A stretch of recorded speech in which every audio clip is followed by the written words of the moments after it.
Видеоны бастамас бұрын сіздерге өтініш. Біздің арнаға қолдау көрсетіңіздер. Сіздердің басқан бір батырмаларыңыз менің қызықты видео жасауыма үлкен шабыт беретін болады.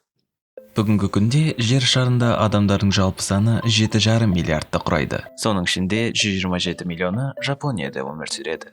Заманауи күншығыс елі өзінің тарихын сонау көне заманнан бастап алады. Сондықтан олардың 2,5 мың жылдық дәстүрлері сол күйі өзгермеген.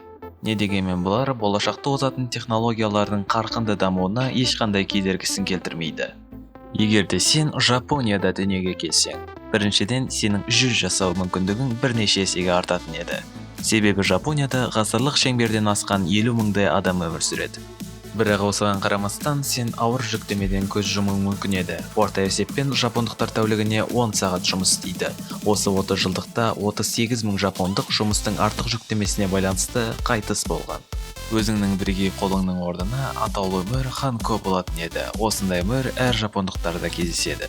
Ең алдымен сенің сүйікті сусының шай болатын еді. Бұл жай ғана шай ішу емес, бұл бірнеше сағатқа созылатын шай ішу рәсімі.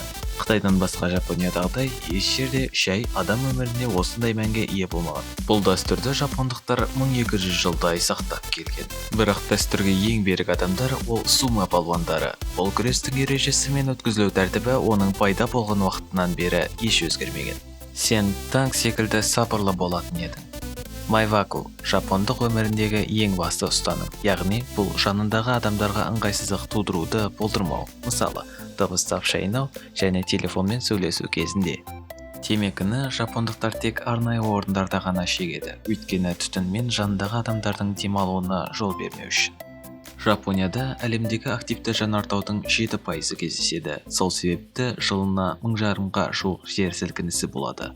Осыған қарамастан жергілікті тұрғындар ешқандай үрейге немесе заң бұзушылықтарға бармайды. Осылайша жапондықтар өзін ғана емес, өзгелерді де құрметтейтін халық. Бүгінге осы достар, егер сендерге видео ұнаса, арнаға жазылуларыңызды сұраймын.